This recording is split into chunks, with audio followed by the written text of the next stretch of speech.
Bismillahirrahmanirrahim. Assalamualaikum warahmatullahi wabarakatuh. Kembali lagi dalam Wejangan Santai, episod ke-85 bersama saya, Lieutenant Muda Pertahanan Awam Siti Nurdaila binti Azani dalam program Bual Bicara Akademi Latihan Pertahanan Awam Alfa yang akan merungkai segala persoalan anda. Baiklah, episod kali ini kita bawakan satu topik yang cukup menarik dan mempunyai kaitan rapat dengan sejarah, keselamatan negara serta tanggungjawab, iaitu kedaulatan negara di mana peranan pertahanan awam. Baiklah, jadi tetamu istimewa kita pada hari ini adalah seorang individu yang mempunyai pengalaman serta pengetahuan dalam bidang berkaitan. Jadi tanpa melengahkan masa, saya ingin mengalu-alukan kehadiran tetamu kita pada hari ini, iaitu Kolonel Pertahanan Awam Fazli Shah bin Muslim, Pengarah Angkatan Pertahanan Awam Negeri Selangor. Apa khabar Tuan?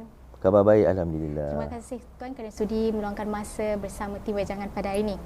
Baik Tuan, sebelum kita mengupas topik kita pada hari ini yang lebih mendalam, boleh tak Tuan perkenalkan diri Tuan sedikit kepada penonton kita? Silakan Tuan. Okay, Bismillahirrahmanirrahim. Alhamdulillahirrabbilalamin. Wassalatu wassalamu ala asyrafil anbiya'i wal mursalin wa ala alihi washabihi ajma'in. Rabbi shrah li sadri wa yassir li amri wahlul 'uqdatam min lisani yafqahu qawli, amma ba'du. Assalamualaikum warahmatullahi wabarakatuh dan salam sejahtera, salam Malaysia Madani, salam APM Sedia Pantai Berintegriti dan salam APM Selangor Bangkit Perkasa. Terima kasih kerana pihak Alfa menyebut saya bagi program inilah Wejangan Santai. Ya, saya dengar pun dah episod yang ke-85. So tahniah saya ucapkan kepada pihak Alfa kerana mengadakan program sebegini dan menyebut saya pada episod kali ini.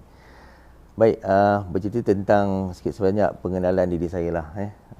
Saya berada di dalam pertahanan awam ni pada tahun 2026 ini sudah menjenjak tahun ke-16 lah, ke-16 bersama Angkatan Pertahanan Awam Malaysia. Saya mula masuk dalam APM pada tahun 2010. Pada ketika itu pejabat APM iaitu Ibu Pejabat bertempat di Jalan Padang Tembak. Sekarang dah bertukar kan di di Sungai Merap, Bangi.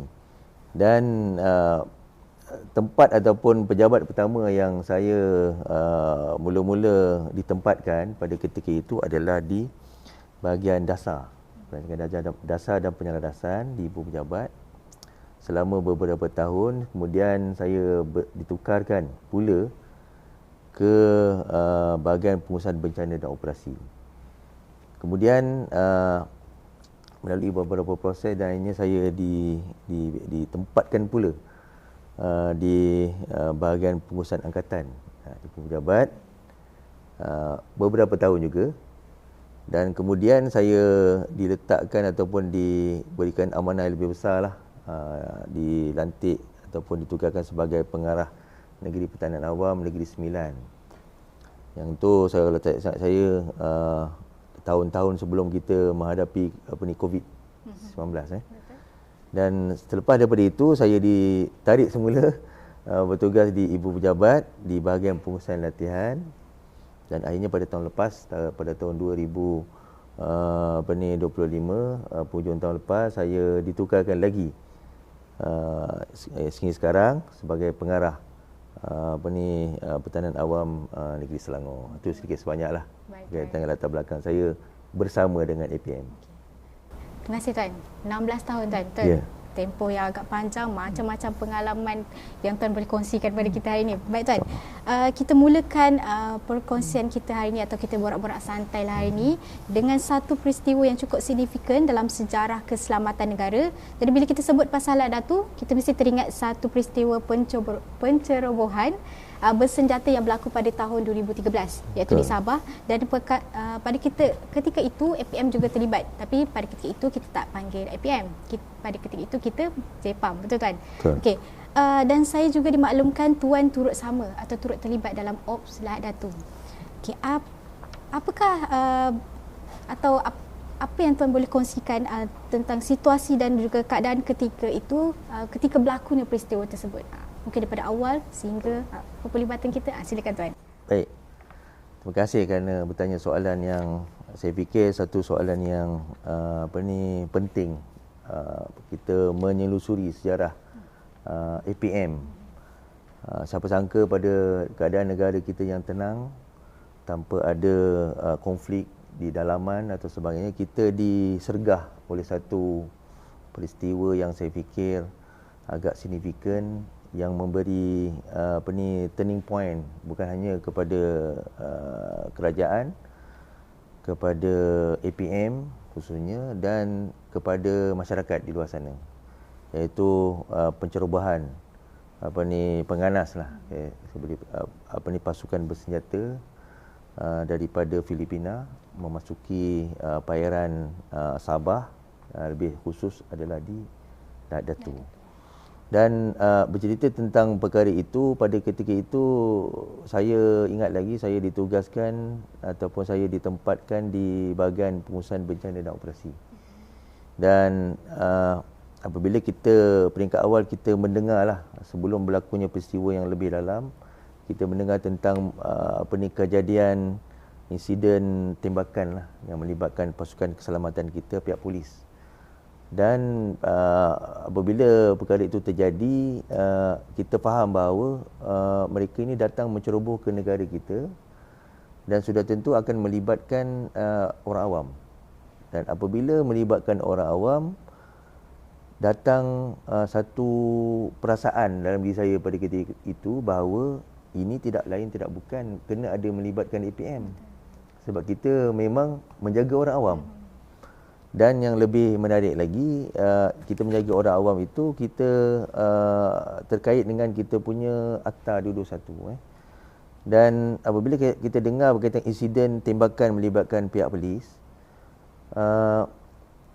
satu gerakan telah dibuat oleh Komandan Alpha pada ketika itu, mohon blessing daripada pengurusan tertinggi untuk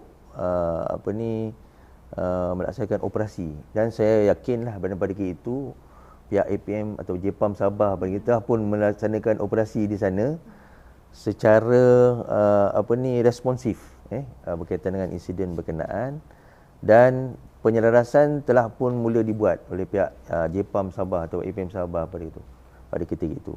Dan apabila berita ini ataupun kejadian itu menjadi lebih besar, escalation of the event, Komandan Alpha telah pun membuat satu gerak kerja, membentuk pasukan dan terbang ke sana untuk menyelaras apa saja kerja-kerja berkaitan dengan memastikan keselamatan orang awam yang mungkin lari daripada situasi penganas berkenaan.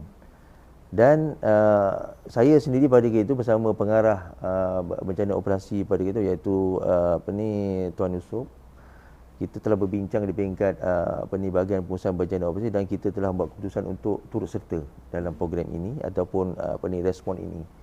Dan bermulalah episod saya berada di sana.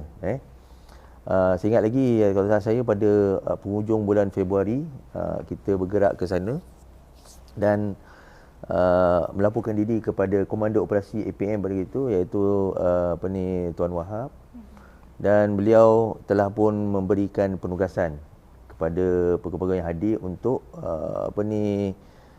menjaga pusat pelindungan. Pada ketika itu belum lagi ada terma disebut sebagai pusat bina sementara, belum. PPS belum ada nama tu lagi. Pada ketika itu dia sebut sebagai pusat pelindungan sesuai dengan akta kita. Akta 221. Cuma pada ketika itu akta kita masih lagi versi yang lama. Kita punya akta kan dipinda pada tahun 2016. Kejadian ini terjadi pada tahun 2013. Jadi kita masih berpegang dengan akta yang lama, walau bagaimanapun ia tetap juga terpakai. Sebab kita juga bersandar dengan international humanitarian law yang juga sebagai salah satu fungsi pertahanan awam. Dan akhirnya saya ditempatkan di satu pusat perlindungan yang dia sebut sebagai Fajar Harapan. Kita ada 4 pusat perlindungan kat sana. Kalau tak salah saya ada namanya, kita ada Gemalapura, Fajar Harapan, Embara Budi dan juga Cendawasih. Ada 4 pusat perlindungan dan saya ditempatkan di lokasi jaraknya daripada unit Felda Sahabat ke lokasi pusat perlindungan itu dalam lingkungan 20 ke 30 km. Dan saya ingat lagi masa itu saya sampai hampir malam menaiki lori, Daripada airport, daripada Lahad Datu tu, pejabat daerah Lahad Datu, kita pergi ke Feldah Sahabat dahulu, menaiki lori. Dan akhirnya menaiki lori lagi ke ke pusat perlindungan itu pada keesokan paginya. Dan apa yang saya boleh kongsikan kat sini adalah ini ada suatu pengalaman yang saya fikir tak pernah saya alami sebelum ni. Dalam situasi masih lagi terdengar tembakan-tembakan, kita masuk sebagai pertahanan awam dengan spirit yang sangat tinggi. Jadi itulah sikit trigger untuk menjawab soalan pertama yang disampaikan tadi. Betul. Pengalaman kan. Macam mana, boleh saya tahu tempoh berapa lama tuan terlibat dengan Ops Lahad Datu ni? Kalau seingat saya berada di sana hampir 1 bulan. Hampir 1 1 bulan. So nak cerita bahawa banyaklah perkara. Kalau saya nak cerita dekat sini mungkin makan 1 hari kot. Mungkin kalau boleh sentuh sikit apa yang tuan teringat waktu kat sana. Baik. Okay. Kalau saya boleh share kat sini lah. Ini jarang-jarang saya cerita kat orang lah kan. Kalau orang personally tanya mungkin saya. Okay. Jadi ini untuk tontonan pada penonton semua dan berdikongsikan. Apabila yang saya ingat lagi macam saya sebut tadi, kita menaiki lori sampai di sana, suatu keadaan di mana yang saya tak pernah terfikir sebelum ni ada berlaku di sana, iaitu di pusat perlindungan berkenaan. Ada 2 pegawai kita memang dah ada di situ. Dia lebih kepada dia handover lah. Dia handover mungkin dah ambil seminggu lebih macam tu, dia handover kepada saya. Pada ketika itu saya ditukarkan bersama seorang lagi pegawai kita, pegawai APM Tuan Roslan Lok. Okay. Sampai di pusat perlindungan tu. Tetamu kita yang lepas tu. Dan kita sampai dekat situ, yang apa yang saya nampak bahawa mereka perlu diurus. Ada lebih kurang saya fikir hampir 300 orang lah ada di dalam pusat perlindungan itu. Pada ketika itu mana ada macam zaman sekarang kita ada cubicle tent dan tak ada. Mereka tidur secara berkelimpangan dengan keadaan fasiliti yang sangat daif dan sebagainya. Kita perlu menguruskan mangsa-mangsa yang lari daripada kampung mereka, daripada kampung, pelbagai kampung di situ. Saya rasa lebih daripada 5 kampung datang berselerakan, datang ke pusat-pusat perlindungan untuk mendapatkan perlindungan. Dan yang paling saya ingat tak boleh dilupakan bahawa di dalam kelompok mereka yang berpindah itu terdapat penyusupan daripada pihak penganas. Ini hasil daripada bancian kita lah. Kita buat bancian setiap hari.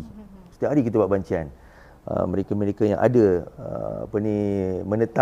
menetap di pusat perlindungan itu, dan pada satu ketika kita lihat senarai yang masuk itu berbeza dengan senarai yang semalam. Dan daripada itu kita boleh dah trigger. Kita tanya dengan penduduk kampung, siapakah mereka-mereka, nama-nama ni? Mereka mencakap ini adalah saudara mara itu, dan mungkin orang luar yang mereka pun tak kenal.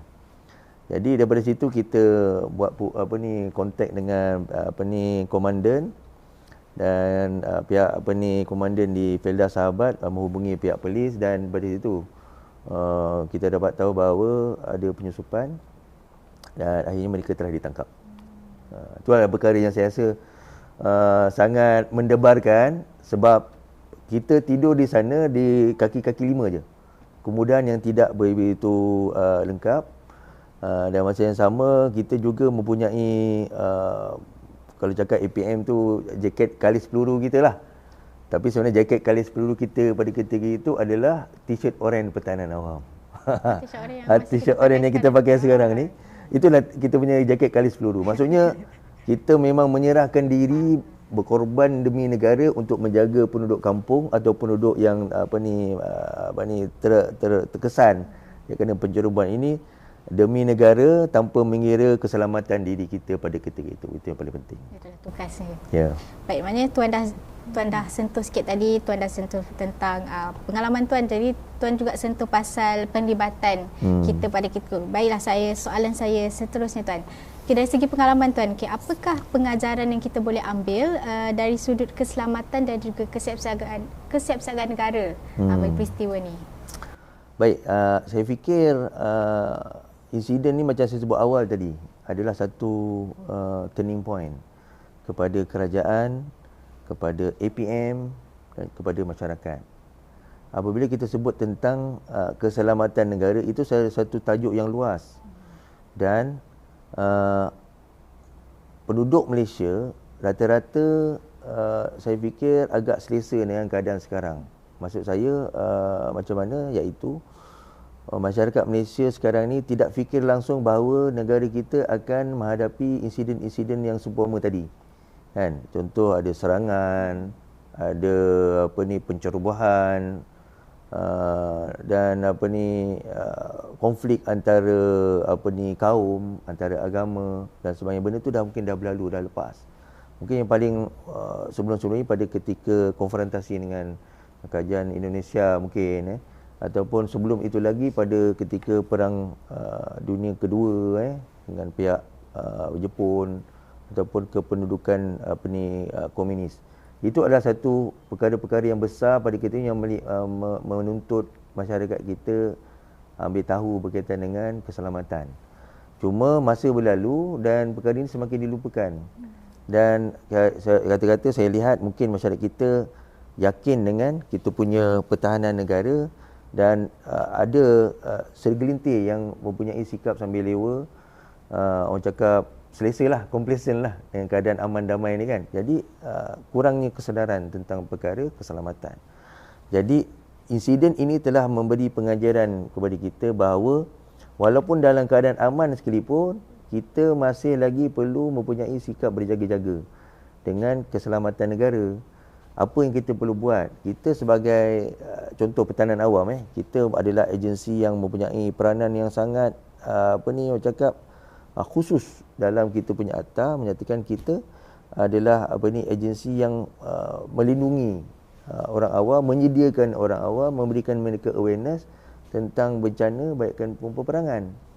Oleh itu sebagai pengajaran kepada insiden itu tadi, APM perlu melihat lebih ke hadapan bagaimana nanti kita berevolusi untuk menjadi satu agensi yang benar-benar sebagai backbone kepada kerajaan bagi memberi kesedaran kepada orang awam tentang krisis, tentang bencana maupun baik peperangan. Dalam masa yang sama, turning point juga kepada masyarakat awam, mereka juga perlu mengambil berat tentang perkara-perkara yang berlaku di sekitar. Mengambil ilmu-ilmu yang betul, yang sahih daripada mana-mana pihak, termasuk pihak kerajaan, khusus kepada APM. Bagaimana kalau berlakunya insiden sebegini, mereka dah tahu dah kat mana pusat pemindahan sementara nak pergi, apakah barang-barang yang perlu dibawa dan banyak lagi yang mungkin mereka perlu sedar dan perlu faham, dan hendaklah mereka jangan terlalu bergantung dengan agensi kerajaan sebagai satu-satunya pihak yang bertanggungjawab untuk memilih responsif ketika berlakunya insiden. Baik, Tuan.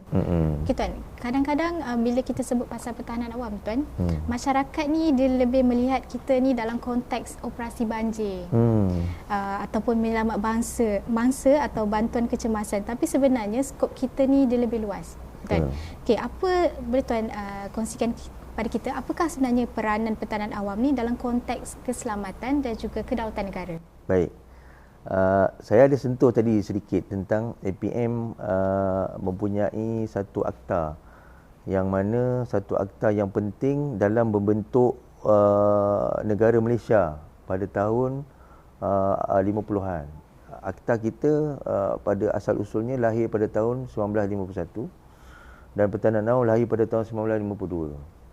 Dan akta dan pertahanan itu sendiri lahir sebelum negara kita merdeka. Maksudnya ketika itu adalah ketika sedang berlakunya fasa dunia sedang melalui konflik peperangan. Dan itulah lahirnya pertahanan awam. Dan pertahanan awam memang fungsi asalnya begitu. Untuk menyediakan orang awam apa jua tindakan-tindakan yang perlu bagi memastikan orang awam itu terpelihara apabila berlakunya serangan-serangan termasuk peperangan. Dan pengurusan bencana itu datang kemudian. Pada tahun 1970-an kita ada banjir besar 1970-an, sampai barulah APM memberi ruang dalam organisasi ini melibatkan diri dalam urusan-urusan bencana pula. Dan itu sebenarnya asal usul pertahanan awam, kenapa bencana itu menjadi salah satu fungsi kita. Dan ia ditambah baik selepas berlakunya insiden-insiden macam contoh insiden pencerobohan Datu Oblat tadi, insiden banjir besar pada setahun selepas itu pada tahun 2014 di Kelantan ataupun di sebelah pantai timur. Kita melalui beberapa fasa yang melihat APM ini bukan hanya khusus untuk peperangan saja, malah APM ini juga berfungsi ketika bencana. Balik kepada soalan tadi, kita tengok nama pertahanan awam itu sendiri, civil defence. Memang kalau direct takrifan dalam akta, memang kita bertugas ataupun kerja-kerja kita adalah berkaitan dengan hostile attack, serangan, permusuhan daripada pihak luar. Pengurusan bencana pula datang dalam kita punya 21 fungsi pertahanan awam. Dan itu dah menunjukkan bahawa sebenarnya fungsi pertahanan awam tidak boleh lari daripada soal keselamatan dan juga termasuk aspek pengurusan bencana. Itu menjawab soalan tadilah. Betul, kita sentuh balik pasal peristiwa Lahad Datu. Baik. Okey. Kita ada peristiwa Lahad Datu dan pada masa yang sama kita mempunyai Akta 221 yang mana menjadi asas kepada peranan pertahanan awam. Baik, macam mana kita boleh kaitkan peristiwa Lahad Datu ni dengan peranan yang digariskan melalui Akta 221 dan di manakah kita dapat melihat kepentingan kesiapsiagaan pertahanan awam? Baik, apabila kita menyorot balik insiden Lahad Datu, berlakunya serangan permusuhan oleh pihak penceroboh kepada penduduk kampung. Tindakan awal yang dilaksanakan oleh penduduk kampung adalah atau orang awam biasanya lari. Menyelamatkan diri. Apabila mereka menyelamatkan diri daripada kawasan yang dipanggil kawasan serangan, zon merah itu tadi, mereka lari mungkin tak tahu kat mana nak pergi. Ada mungkin pergi menyorok di mana-mana lokasi rumah jiran-jiran ataupun di sanak saudara, ataupun mungkin lari di kawasan hutan, lari di kawasan bukit, ataupun mereka tak ada sebenarnya tempat-tempat yang mereka perlu tuju apabila berlakunya insiden-insiden sebegini. Balik kepada fungsi pertahanan awam, iaitu salah satu fungsi pertahanan awam yang jelas dalam Akta 221 adalah berkaitan dengan evacuation, membuat pengungsian penduduk. Maka tidak boleh tidak, APM hendaklah memastikan orang awam yang lari daripada atau menyelamatkan diri daripada situasi krisis berkenaan untuk ditangani.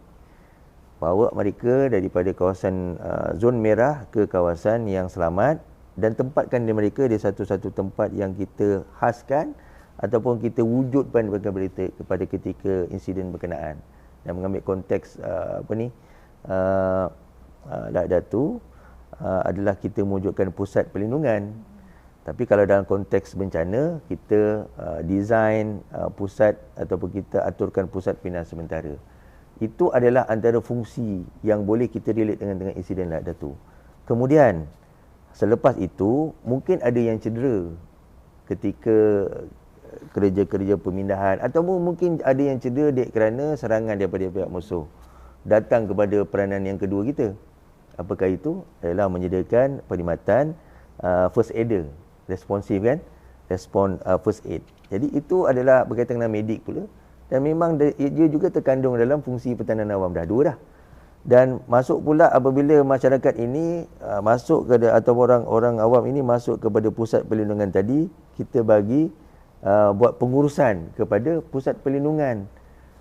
Pengurusan pusat perlindungan termasuk dalam akta kita, kalau bahasa Inggerisnya dipanggil shelter. Dah berapa dah? Banyak fungsi-fungsi APM disebut di situ. Menguruskan shelter itu sendiri. Dari segi sudut kebajikan, makan minum, sanitation, kebersihan dan sebagainya. Buat sentri. Semua itu adalah fungsi pertahanan awam yang terkandung dalam akta kita. Jadi apa yang saya nak sebut kat sini bahawa memang tidak boleh lari apabila insiden seperti ini berlaku. Memang APM sewajar dan sepatutnya memang berada di situ dan diletakkan untuk memastikan kebajikan orang awam yang terkesan kerana insiden dapat kita tangani. Baik Tuan. Baik Tuan, kita selalu dengar ungkapan sediakan payung sebelum hujan. Okey. Dalam konteks pertahanan awam, kesiapsiagaan bukan sesuatu yang kita bina selepas bencana. Tapi sebaliknya kita bentuk dia lebih awal, iaitu melalui ilmu, latihan dan juga kesedaran. Betul. Baik, apakah kemahiran asas yang sepatutnya dimiliki oleh rakyat Malaysia dalam menghadapi kecemasan? Dan satu lagi, pada pandangan Tuan, tadi Tuan ada sebut rakyat kita terlalu selesa. Jadi adakah contohlah, kita tak nak minta, bila contoh berlakunya satu kecemasan, bencana, kecemasan yang besar atau berpanjangan, adakah rakyat kita bersedia Tuan? Baik. Okey, menjawab soalan tadi, apakah ilmu yang perlu ada kepada orang awam? Bagi saya lah, basicnya adalah tentang ilmu first aid lah. First aider lah, sebab ini adalah perkara yang basic. Bukan hanya ketika insiden, nak tunggu insiden pencerobohan saja, tak. Tapi bila ketika berlakunya kejadian domestik, kejadian di rumah, kemalangan dan sebagainya, kebakaran, semua tu memerlukan ilmu responder lah. Maksudnya kalau kita ada ilmu berkaitan dengan sedikit first aid, kita boleh membantu sama ada diri kita ataupun keluarga kita ataupun jiran-jiran kita. Bagaimana untuk sekurang-kurangnya buat treatment awal lah, sebelum agensi ataupun pasukan-pasukan yang lain dah sampai untuk buat treatment. Itu yang pertama. Yang kedua yang saya nampak adalah ilmu bagaimana untuk membuat evacuation. Pergi ke tempat yang lebih selamat. Dan kita kena pasti tempat yang lebih selamat. Di situ saya suka menyeru kepada masyarakat di luar sana lah. Cuba ambil tahu, kalau macam contoh kalau bencana, kita kena tahu di mana pusat bina sementara yang berhampiran. Kadang-kadang orang ingat, kita tak ada banjir ni, jadi buat apa kita ambil tahu. Sedangkan bencana ni bukan cerita banjir saja. Kadang-kadang berlakunya gempa bumi, berlakunya tanah runtuh, berlakunya kekacauan. Perkara-perkara itu kita kena tahu kat mana sebenarnya pusat bina sementara yang didesain oleh kerajaan. Dan saya nampak itu adalah ilmu yang asasnya yang perlu orang awam tahu, selain daripada ilmu-ilmu tambahan yang lain yang banyak di luar sana. Tahap kesedaran orang awam di Malaysia berkaitan dengan bencana, saya rasa sekarang lebih baik berbanding 5 ke 10 tahun yang sudah. Kita ada banyak insiden-insiden, kejadian-kejadian besar berlaku kat negara kita, macam saya sebut tadi, program insiden Lahat Datu, banjir besar, dan sekarang banjir dah merentas negeri dah. Dia bukan hanya di pantai timur saja. Kita ada monsun timur laut, betul. Bukan hanya di pantai timur saja, tapi dia dah merentas ke kawasan bandar pun, kawasan Shah Alam contoh, dah berlakunya banjir. Jadi perkara-perkara itu telah menyebabkan orang awam kita, saya fikir, sudah mula mempunyai sikap cakna, kesedaran yang semakin tinggi. Sekarang pun kita ada banyak media sosial kan, termasuk Wajengan punya program ni kan. Orang boleh tahu maklumat-maklumat yang sahih dikeluarkan pihak kerajaan, dan orang dah tahu bagaimana untuk mendapatkan maklumat tentang bencana. Dan saya tak fikir tahap kesedaran rakyat Malaysia ni berada ke tak rendah, tidak. Dia berada sangat tinggi sekarang ni, cuma perlu diperbaiki. Macam contoh insiden yang terjadi pada tahun 2020-2021, kita mengalami satu serangan yang tidak ada sangka-sangka daripada seekor virus, iaitu COVID-19. Siapa sangka daripada seekor virus tu dia telah pun membiak daripada negara China merentasi negara sampai ke Malaysia. Dan itu adalah perkara yang orang cakap rakyat Malaysia dah melaluinya. Mungkin sebahagian daripada rakyat Malaysia generasi baru yang tidak langsung melalui zaman-zaman itu, jadi mungkin kesedarannya masih di peringkat rendah lagi. Itulah yang menjadi peranan kepada kita orang awam, termasuk pertahanan awam, untuk memberi kesedaran kepada semua pihak tentang peri pentingnya ilmu-ilmu untuk membuat persiapan, latihan, kesedaran ketika berlakunya bencana maupun peperangan. Okey. Baik Tuan, kalau kita tengok keadaan dunia kita sekarang ni, bentuk ancaman dan risiko ni dia semakin kompleks. bukan sahaja dari segi bencana alam, malah kita berhadapan dengan perubahan iklim, banjir besar, tanah runtuh, gangguan infrastruktur dan pelbagai lagi situasi yang boleh menjejaskan keselamatan dan juga kesejahteraan rakyat. Pada pandangan Tuan, apakah cabaran terbesar yang perlu diberi perhatian oleh petanan awam pada masa kini? Baik.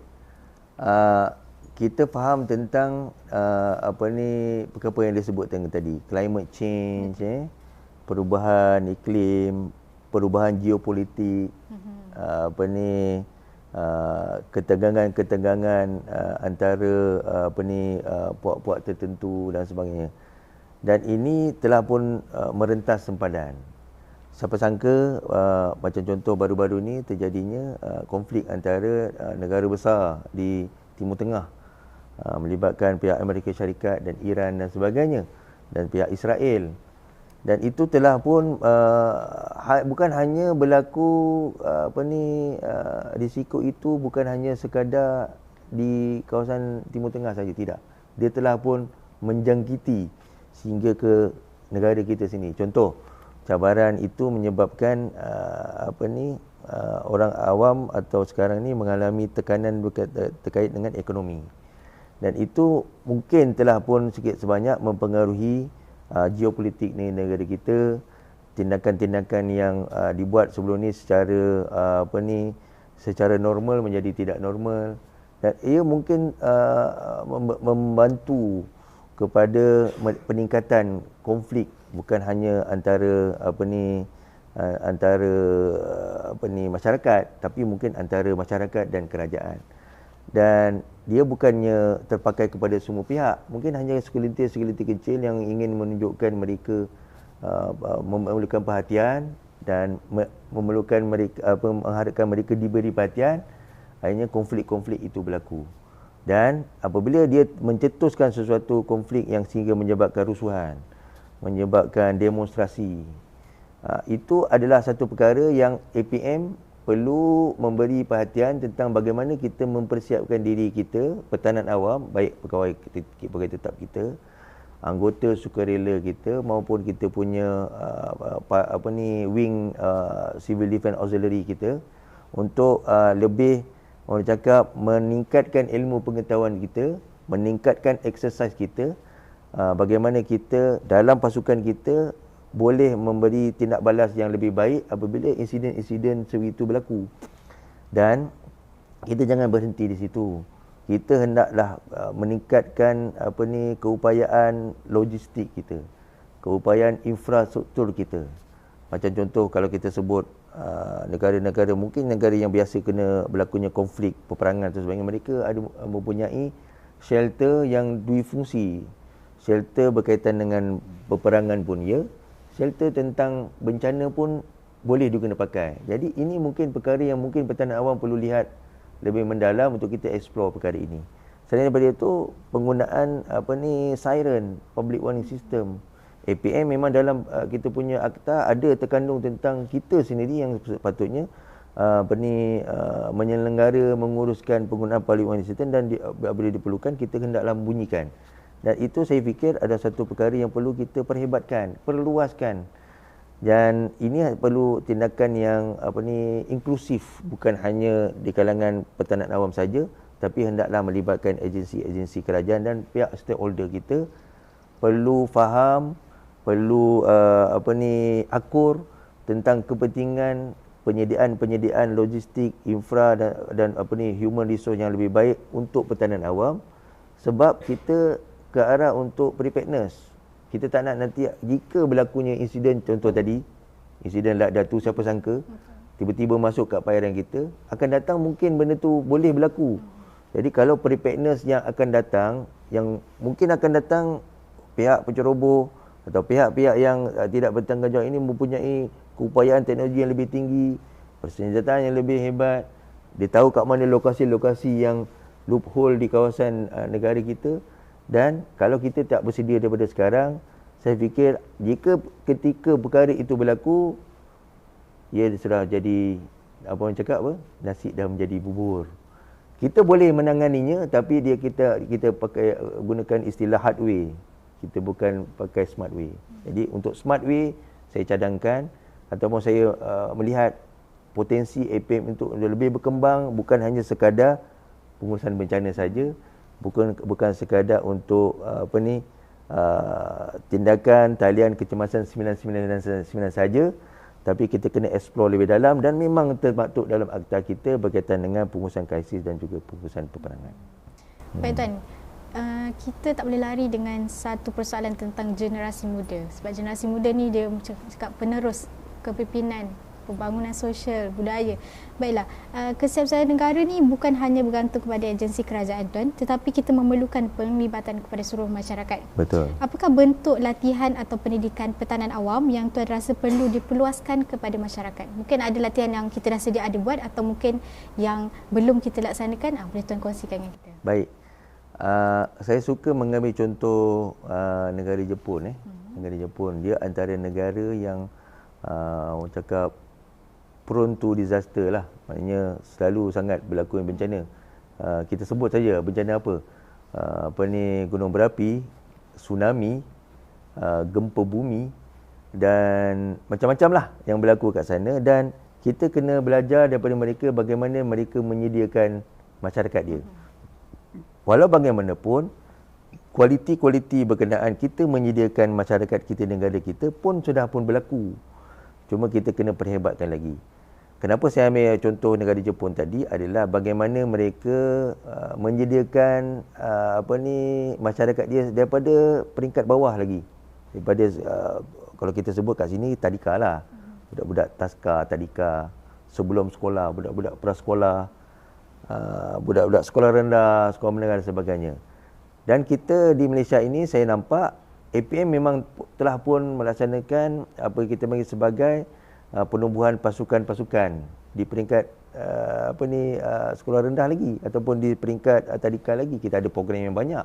Kita ada program Prospa, Tunas Pertahanan Awam TUSPA, di peringkat sekolah menengah kita ada KASPA, di peringkat IPT kita ada pasukan Isteri Pertahanan Awam PISPA, kita ada KOS SISPA. Ini saya lihat adalah satu cara yang kita sebenarnya seiring dengan apa yang masyarakat Jepun buat atau negara Jepun buat, mendidik daripada peringkat awal. Dan buat masa sekarang yang saya nampaklah kat APM, kita memang ada di penubuhan pasukan-pasukan berkenaan, tapi masih belum cukup lagi. Long way to go lah orang cakap kan. Kita target kita sekurang-kurangnya 10% daripada penduduk Malaysia diberi pendidikan tentang ilmu pertahanan awam. Jadi kalau kita lihat berapa banyak bilangan sekolah yang ada di negara kita, mungkin lebih daripada 10,000, 12,000, 15,000. Tidak termasuk yang swasta, tidak termasuk IPT, IPTS dan college-college, politeknik dan sebagainya. Mungkin dah menjangkau hampir mencecah 15,000 ke 20,000 institusi. Jadi saya nampak sekarang saya fikir kita masih lagi rendah pencapaian kita capai mencakupi kepada semua pihak-pihak itu tadi. Itu baru kita cerita tentang pihak sekolah atau pihak pelajar-pelajar. Belum kita cerita lagi tentang masyarakat komuniti lagi. Masyarakat komuniti saya rasa lebih daripada 10,000 kampung kita ada di seluruh negara. Dan kita ada program-program juga dengan mereka, seperti contoh kita ada program kampung siaga, latihan orang awam, program leader dan sebagainya. Saya lihat di sini adalah APM kena perhebatkan lagi kita punya usaha untuk memberi latihan kepada orang awam, dan tadi pun kita dah ulang banyak kali antara latihan yang biasanya kita laksanakan, boleh kita laksanakan dengan orang awam, antaranya penumbuhan pasukan daripada sekolah rendah ataupun sekolah menengah. Kemudian kita beri latihan tentang disaster drill, evacuation, kita bagi latihan tentang first aid kit dan sebagainya. Bukan hanya soal modul, tapi soal bagaimana kita sampai ilmu itu kepada masyarakat di luar sana. Itu saya ingat lebih penting, sebab kegagalan untuk kita sampai lebih banyak kepada masyarakat umum menyebabkan kita khawatir kita punya target people, target community itu tak capai, dan akhirnya berlaku sesuatu insiden, mereka tidak tahu tentang ilmu pertahanan awam dan boleh mendatangkan risiko-risiko yang lebih parah pada masa akan datang. Baik Tuan. Terima kasih Tuan. Ya. Baik Tuan, ini kita dah hampir ke penghujung. Oh, okey. Ini soalan wajib yang saya akan tanya pada setiap tetamu kita. Wejangan ni dia macam berbentuk nasihat Tuan. Mungkin ada apa-apa nasihat atau kata-kata yang Tuan boleh berikan, kita terbuka tak kisah daripada segi apa kepada penonton kita di luar sana. Baik, terima kasih. Nasihat saya, siapalah saya untuk memberi nasihat.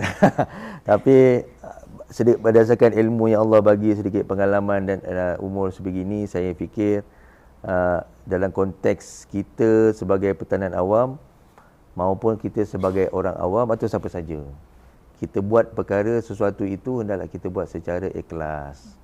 Kalau kita orang Islam, lillahi ta'ala lah, kerana Allah SWT. Allah yang memberikan kita nafas, memberikan kita tenaga, memberikan kita kesihatan, memberikan kita keluarga, memberikan kita adik-beradik dan sebagainya. Kita buat semua ini adalah kerana ajaran kita. Kalau Islam, ajaran Islam lah. Kalau agama lain, ajaran masing-masing. Tiada mana yang menyebut tentang untuk membuat sesuatu itu adalah untuk kepentingan diri sendiri. Itu adalah tepuk dada tanya selera. Tapi tuan-tuan, saya penasihat untuk diri saya jugalah dan juga pada penonton, apabila kita buat sesuatu kerana agama kita, kerana bangsa kita, kerana negara di kita dan kerana keluarga kita, barulah kita fikir bahawa aku belum buat sesuatu untuk mereka. Aku belum buat sesuatu untuk diri kita, untuk orang di sekitar kita. Jangan nanti orang cakap seperti pepatah, telah terantuk baru tengadah. Dah jadi baru nak buat. Malaysian typical Malaysian kan. Dah jadi baru nak dah langgar speed trap baru nak bayar saman. Contoh. Jadi untuk mengelakkan perkara itu, nasihat kembali, kita buat perkara ini semua kerana Allah SWT. Kita akan buat tindakan-tindakan itu semakin hari semakin baik, memperbaiki diri, memperbaiki orang sekitar kita dan orang yang lain. Dan insya-Allah kita akan rasa lebih tenang dan kita rasa seronok dalam bekerja, berseronok dalam beribadat, berseronok dalam bermasyarakat. Patah balik kepada konteks petanan awam, seronok berada dalam petanan awam sebab ini adalah salah satu ruang untuk kita mendapat pahala dan masa yang sama berbakti kepada bukan hanya kepada diri kita, kepada keluarga kita, masyarakat di luar sana dan yang paling penting untuk negara. Itu saja. Alhamdulillah, terima kasih tuan. Kata-kata yang cukup manis, panjang. Okey, baiklah tuan. Bagi program bagi pihak Jangan Santai, kami merakamkan sertifikat penghargaan kepada Kena Petanan Awam Fazli Shah bin Muslim, iaitu pengarah APM Negeri Selangor, kerana sudi meluangkan masa bersama tim Jangan sehari ini. Terima kasih juga kerana berkongsi ilmu, pengalaman dan juga pandangan kepada penonton kita. Baik, tidak lupa juga kepada penonton yang setia Jangan Santai. Semoga perkongsian hari ini memberikan manfaat dan membuka perspektif kita bahawa petanan awam ni bukan sekadar bertindak apabila bencana berlaku, tetapi sentiasa bersedia untuk melindungi nyawa, harta benda dan kesejahteraan masyarakat, iaitu sebelum, semasa dan juga selepas. Baiklah, teruskan memberi sokongan kepada Jangan Santai dan jangan lupa like, komen dan share. Jika ada sebarang pertanyaan atau idea, boleh salurkan kepada alfabangis@gmail.com. Sekian saja daripada saya. Alfa memacu kecemerlangan, APM Selangor bangkit perkasa. Kamilah Alfa.